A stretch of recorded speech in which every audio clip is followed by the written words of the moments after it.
The wind howling through these Peloponnesian hills carries whispers of a civilization that invented the very concept of terror. They called the builders Cyclops because mortals couldn't believe human hands moved these stones.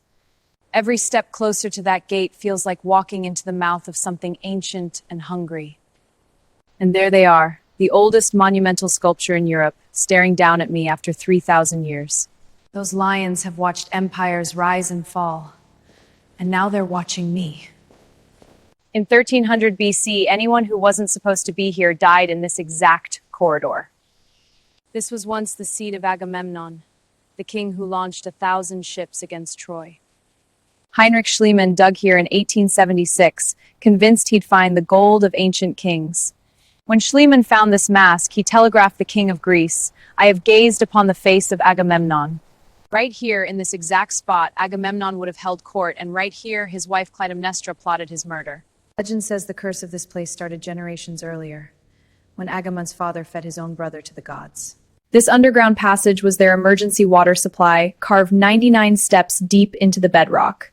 The deeper I go, the more I understand why ancient travelers feared this city. This water witnessed the fall of a civilization, and now I'm breathing the same cold air they breathed 3,000 years ago. Night is falling, and I'm about to show you why Mycenae earned its reputation as a city of terror. When Agamemnon returned from Troy, victorious but cursed, he walked through this gate not knowing his wife was waiting with an axe. Can you feel it, the weight of 3,000 years of murder, betrayal, and blood soaking into these stones? Ancient writers said the walls of Mycenae were built by Cyclops because they couldn't imagine humans lifting stones this massive. But the true monsters of Mycenae weren't mythical giants. They were the royal family themselves. This is the treasury of Atreus, more than 3,000 years old, and still standing as a monument to death. They buried their kings here with treasures beyond imagination, and with curses to protect them. Standing here, I can almost hear the funeral chants echoing off these stones. Atreus, Tantalus, Agamemnon, the cursed bloodline that inspired Greek tragedy itself.